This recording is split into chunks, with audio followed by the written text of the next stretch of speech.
Graça e paz, comunidade da visão da Igreja Batista no Alcides Rabelo. Nós vamos hoje iniciar uma série de lições que já foram dadas na escola bíblica, mas que nós vamos deixar gravado aqui para que você possa ter acesso em outras oportunidades, poder rever alguma coisa que talvez você tenha se esquecido.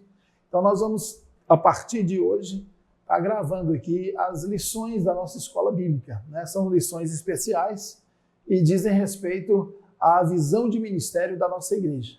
Então eu quero convidar você a ficar comigo aqui por alguns minutos, enquanto nós vamos ministrar a primeira lição da série A Visão e a Missão da Igreja. Eu tomei como base o texto de João, capítulo 17. Então eu gostaria que você observasse aí, João 17, 14 a 18, que diz assim, Jesus orando, diz assim: eu lhes tenho dado a tua palavra, e o mundo os odiou, porque eles não são do mundo, como também eu não sou. Não peço que os tires do mundo, mas que os guardes do mal. Eles não são do mundo, como também eu não sou. Santifica-os na verdade, a tua palavra é a verdade. Assim como tu me enviaste ao mundo, também eu os enviei ao mundo. Então, eu quero destacar aqui o versículo 18. Assim como Jesus foi enviado ao mundo para realizar a grande e maravilhosa obra da salvação, nós, Igreja do Senhor, também somos enviados ao mundo para realizar esse mesmo ministério, só que agora divulgando, né? Pregando, anunciando essa boa notícia que é o Evangelho de nosso Senhor Jesus. Então, nós tomamos como base esse texto para falar um pouco sobre a visão e a missão da nossa igreja. Esta é a lição número 1, ou a parte 1 da nossa primeira lição. Então, essa é uma das lições especiais que nós estamos ministrando na escola bíblica neste mês de dezembro, e certamente vamos entrar um pouco para o mês de janeiro, quando então depois nós teremos as nossas lições da nossa revista de jovens e adultos normal. Tá certo, queridos? Muito bem. Nós temos aqui uma declaração de visão da nossa igreja. Eu quero deixar isso aqui já em primeira instância para que você já vá guardando essa declaração da nossa visão da nossa igreja.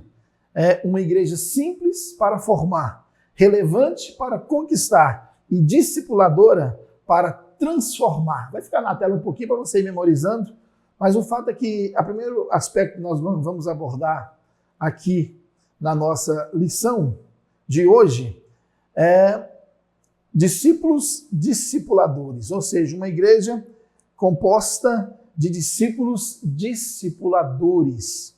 Então, já começamos com uma pergunta importante, né? O que é visão? Então, como está aí na tela, né, é esse ideal que serve de guia para o direcionamento dos esforços do ministério, da empresa, seja lá do que for. Então, nós temos que ter uma ideia do que é a visão, ou seja, é esse ideal, aquilo que nós almejamos conquistar, aquilo que nós desejamos realizar, tá certo? Então, e o que é visão ministerial? Isso aqui é muito importante. Se refere à capacidade da liderança de um ministério de perceber e compreender a direção que Deus deseja para a sua obra. Né? Então, isso é muito interessante nós observarmos que nós precisamos saber onde queremos chegar, né? Para que nós possamos traçar nossos planos, nossos projetos, visando alcançar esse alvo, né? Esse objetivo, que é alcançar esta visão. Então, para nós realizarmos a nossa missão, nós temos que ter a nossa visão bem clara. Então, o que é a visão ministerial? Está aí na tela, você pode, né, anotar, guardar se você quiser. Então, se refere a essa capacidade que nós, como líderes, temos de perceber, compreender, né, a direção que Deus deseja dar a esta obra, ou a nossa igreja especificamente, aquilo que o Senhor tem ministrado à nossa igreja, tá certo? Muito bem. Quanto a isso, então, nós podemos fazer algumas observações que eu considero muito, muito importantes, né? Então, quando falamos de visão ministerial, nós estamos falando de um conceito dentro do contexto cristão. É o nosso contexto, é a nossa realidade. Então, pensando nisso, nós precisamos compreender esses aspectos de maneira muito clara. E a partir da visão, nós vamos estabelecer o que vamos fazer, preste atenção, o que vamos fazer e como vamos fazer como prioridade da igreja. Então, aqui nós falamos sobre o que nós pretendemos ser como igreja neste lugar e o que precisamos fazer para alcançar esse ideal. Então, essa é a nossa proposta. Pretendemos ser uma igreja verdadeiramente discipuladora, né? Fazendo com que cada membro seja mais que membro, né? Que cada crente seja mais que um membro da igreja, mas que seja um discípulo e que ele seja capacitado para discipular. Então, essa é a nossa visão de ministério. Então, a igreja vai caminhar de forma que cada geração de crentes reproduza o mesmo vigor na implantação do reino de Deus, ou, quem sabe, até melhor do que a geração atual. Então, tratando-se de maneira muito simples e direta, nossa visão somos uma igreja discipuladora. Então, neste momento, na primeira fase, a fase de implantação da visão, nós vamos trabalhar esta questão. Somos uma igreja discipuladora. E aí temos uma pergunta muito importante, né? Eu coloquei aqui o slide, né? A nossa visão é essa: somos uma igreja discipuladora. Já havíamos falado sobre isso, né? É o que pretendemos ser e o que precisamos fazer para sermos esta igreja discipuladora. Tá certo? Muito bem. Daí surge algo muito importante, uma pergunta muito importante. Por que uma igreja discipuladora? Por que uma igreja discipuladora? Então, eu quero apresentar nessa lição pelo menos 3 razões para nos tornarmos uma igreja discipuladora. Primeiro, já está aí na tela, você pode observar, Jesus usou o método do discipulado. Jesus, quando esteve neste mundo, cumprindo a sua missão, ele usou esse método. Foi assim que Jesus trabalhou para arregimentar e para treinar, capacitar aquelas pessoas, aqueles homens que poderiam ser usados, seriam úteis no seu ministério, seriam instrumentos da implantação do reino de Deus aqui na terra. Então ele escolheu 12 homens para aprender sobre o reino de Deus e implantar o reino de Deus, conforme está escrito em Mateus capítulo 4, versículos 17 a 22. No discipulado, seus discípulos puderam aprender convivendo, ouvindo, vendo e fazendo. Vou repetir, né? Os discípulos puderam aprender convivendo com Jesus, ouvindo seus ensinos, vendo como ele praticava aquilo que ele ensinava, e eles acabaram realizando. Então nós podemos dizer o seguinte: primeiro, o que nós podemos dizer é que Jesus fez e seus discípulos observaram. Você pode conferir na palavra Mateus 4, 23 a 25. Depois, Jesus fez e os seus discípulos ajudaram. Mateus 15, 32 a 39. Depois, os discípulos fizeram e Jesus observou. Lucas 10, 17 a 23. Finalmente, Jesus os enviou, conforme o texto da grande comissão, que é Mateus 28, 19 a 20. Então, a primeira das razões é que Jesus usou deste método. Segunda razão, e aí você pode observar, é porque Jesus ordenou que nós discipulássemos, né? Nós temos o texto de Mateus 28, 19 e 20, que eu já citei, onde ele diz claramente, né? Portanto, ide, que originalmente ele está dizendo, por onde vocês forem, façam discípulos. Ou seja, Jesus não somente usou o método, como ele também ordenou que nós executássemos esse mesmo método. Jesus mandou que nós fizéssemos ou realizássemos o nosso ministério discipulando pessoas. É interessante que no texto de Mateus 28, 19 e 20, ele usou imperativos, ou seja, é ordem. Ele disse fazei, ele disse batizando, ele disse ensinando. Então ele ordenou que nós fizéssemos discípulos por onde fôssemos, que nós batizássemos essas pessoas e que nós as ensinássemos tudo o que ele nos ensinou. Então é uma ordem, é um mandamento. E é interessante, então, que nós temos aqui é a forma, a maneira de realizar a missão. A ordem ou mandamento consiste na visão de trabalho, na visão de ministério. A visão de ministério é uma palavra bonita, né? É visão de trabalho, na verdade. A visão clara e bem compreendida faz com que a missão seja realizada com excelência. E chegamos à terceira razão, porque uma igreja discipuladora. O discipulado produz cristãos mais firmes, mais fortes, mais constantes, não levados por todo o vento de doutrina. Então, o que é que nós temos aqui? Jesus, primeiro, ele fez, ele mandou que fizéssemos, e com base nesses dois primeiros pontos, nós chegamos nesse terceiro argumento, que é o fato de que o discipulado vai produzir crentes, cristãos, muito mais firmes, muito mais seguros, muito mais capacitados para realizar a obra de Deus. Nos dias de Jesus, né, pensando aqui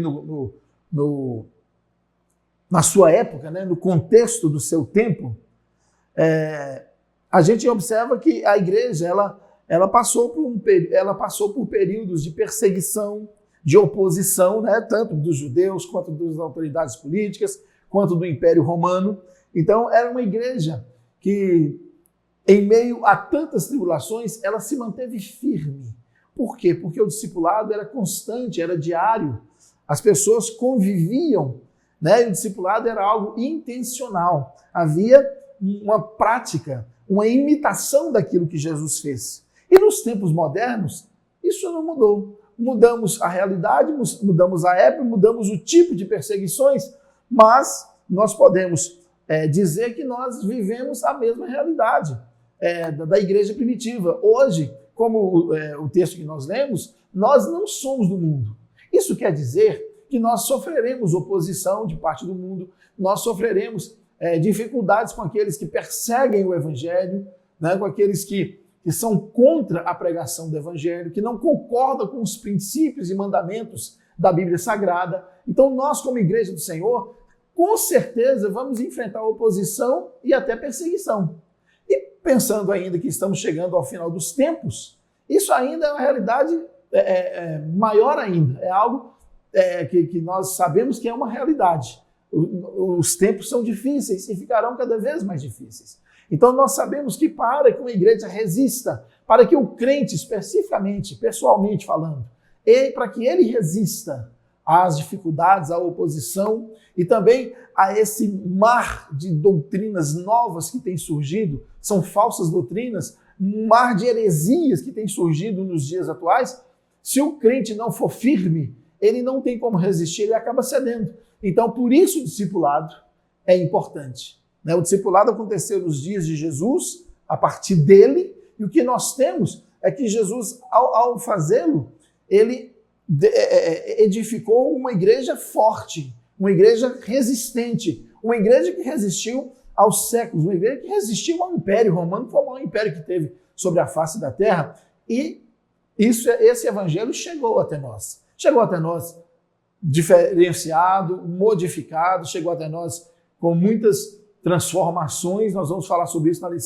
na próxima lição, mas chegou até nós, por quê? Porque houve lá no início um grupo de discípulos que foram fiéis ao Senhor Jesus, foram fiéis ao discipulado, foram fiéis à ordem do Senhor Jesus, foram fiéis ao grande mandamento. E nós colhemos hoje o fruto dessa fidelidade, o fruto desse trabalho, o fruto do discipulado, tá certo? Muito bem. Então, quando nós perguntamos por que uma igreja discipuladora, né, nós somos obrigados a pensar, antes de tudo, sobre o que aconteceu com o Evangelho. O que aconteceu com o Evangelho sendo pregado sem o exercício efetivo do discipulado. Então, o primeiro aspecto eu já coloquei, as igrejas enfraqueceram na doutrina e na fé. Né? Então, nós podemos observar que, ao longo da história da igreja, nós vemos que a igreja passou por muitas transformações e nós sabemos que parte dessas transformações ocorrem justamente por não haver essa firmeza doutrinária, por não haver o discipulado que fortalece, como o apóstolo Paulo diz na carta aos Efésios, né? Não sermos como meninos levados por todo lado, por todo vento de doutrina. Né? O discipulado nos permite isso. Então, o que aconteceu com a igreja sem discipulado? Primeiro, as igrejas enfraqueceram na fé. O que nós podemos dizer a esse respeito? O que nós podemos dizer a esse respeito é que se nós olharmos para as igrejas da Ásia, elas não permaneceram. Não existe nenhuma delas hoje. Nós temos, pelo trabalho dos arqueólogos, ruínas do que foi a cidade de Corinto e aquelas igrejas daquele tempo. Nenhuma delas existe hoje. Né? A Turquia hoje, onde estão as igrejas da Ásia, igrejas fundadas pelo apóstolo Paulo, a Turquia hoje tem maioria absoluta de muçulmanos. O evangelho não prevaleceu, né? A pregação do evangelho aconteceu, mas como não houve um discipulado efetivo, permanente, como não houve uma longevidade do trabalho, né? Tendo uma continuidade de geração em geração, essas igrejas não existem. O evangelho também chegou à Europa. E o que aconteceu com a Europa? Hoje nós vamos precisar evangelizar a Europa novamente, porque países que eram considerados países de fé evangélica, hoje são países marcados por ideologias progressistas, igrejas de portas fechadas, outras fechando, e o evangelho perdeu grande parte da sua autoridade para anunciar o evangelho na Europa. Nos Estados Unidos aconteceu a mesma coisa, está acontecendo, né? Uma estatística foi colocada aí, se fecham 9 igrejas a cada mês nos Estados Unidos, e sem pensar na questão de que o evangelho já perdeu a sua essência. Né? Não há mais santidade, não há mais firmeza doutrinária nas santas doutrinas estabelecidas por Jesus e redigidas por Paulo, que nós seguimos durante tantos anos. A visão missionária caiu, já não há mais obra missionária como havia no passado. Né? E América Latina, caminhamos para a mesma coisa. Nós temos hoje um crescimento de crentes, de cristãos, aqui pelo menos aqui no Brasil. Nós sabemos que está crescendo em toda a América Latina, mas nós sabemos que grande parte desse crescimento ele é apenas quantitativo. Então são igrejas abarrotadas de pessoas, mas igrejas cheias de pessoas que estão indo para o inferno, porque não vivem a sã doutrina do Evangelho. Então hoje nós temos uma igreja que está sendo avassalada por doutrinas como a confissão positiva, como a hipergraça, que são doutrinas que são contrárias àquilo que o Senhor Jesus ensinou, são contrárias àquilo que Paulo escreveu ou redigiu como doutrina do Evangelho. E a Bíblia diz que se alguém anunciar um outro Evangelho além do que está posto, seja anátema. Ou seja, o Evangelho que está sendo pregado é vergonhoso, porque é um Evangelho centrado no homem e não em Deus e não em Cristo.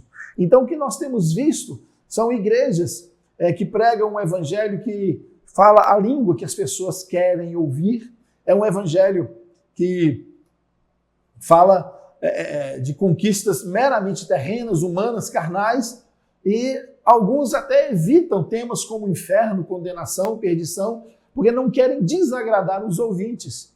Então é um evangelho não segundo a vontade de Deus, mas segundo a vontade dos homens. Então isso aqui é algo muito sério.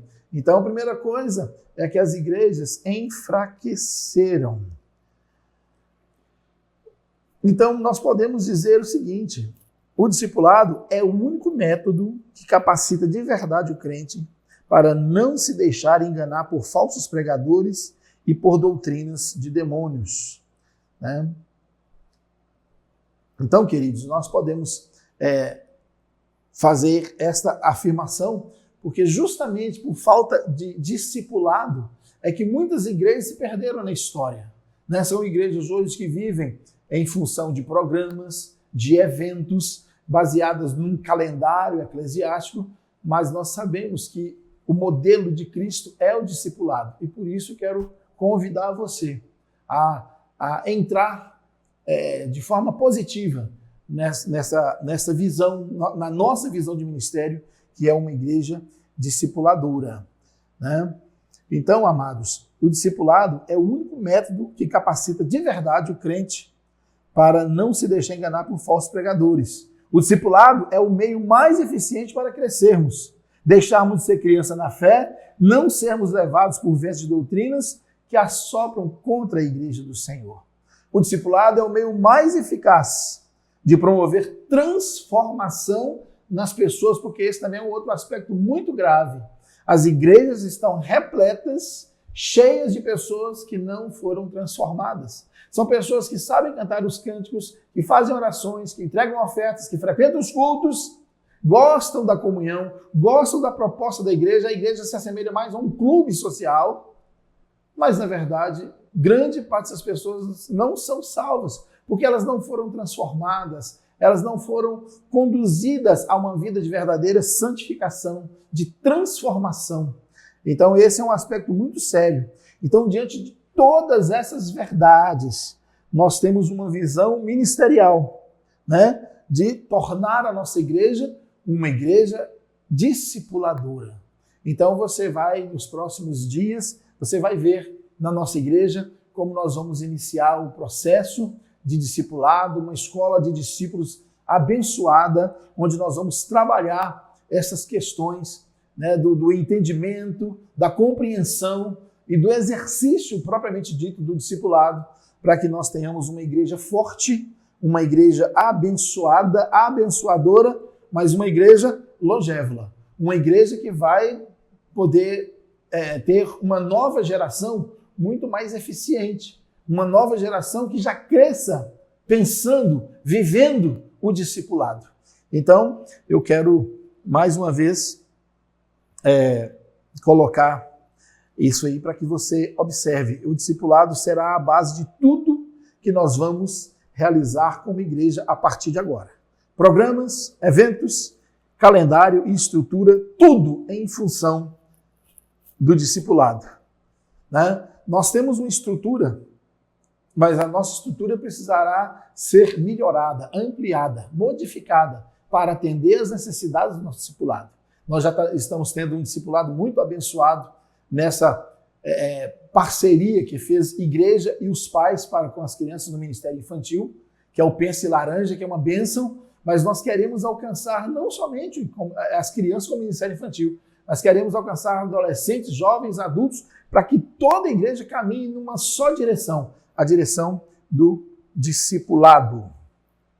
Então eu quero mais uma vez aqui colocar essas verdades preciosas a respeito do discipulado. A nossa visão é uma igreja discipuladora. E eu quero que você aprenda, decore esta declaração de visão. Quando nós escrevemos essa declaração, nosso objetivo é que cada membro da igreja saiba de cor falar essa declaração. Porque quando falamos essa declaração, estamos avivando a visão na nossa mente. Então, primeiramente, uma igreja simples para formar. Formar o quê? Formar discípulos naturalmente conquistadores de vidas. Ou seja, discípulos que por onde forem, né? Seja no trabalho, seja no relacionamento com os vizinhos, seja na família, seja na escola, por onde forem, vão lançar a rede, vão fazer discípulos, né? A segunda parte da nossa declaração é uma igreja relevante para conquistar. Então, você pode observar aí uma igreja simples para formar, relevante para conquistar. Então, crentes que façam diferença onde quer que estejam, amando e servindo as pessoas. O que nós temos aqui?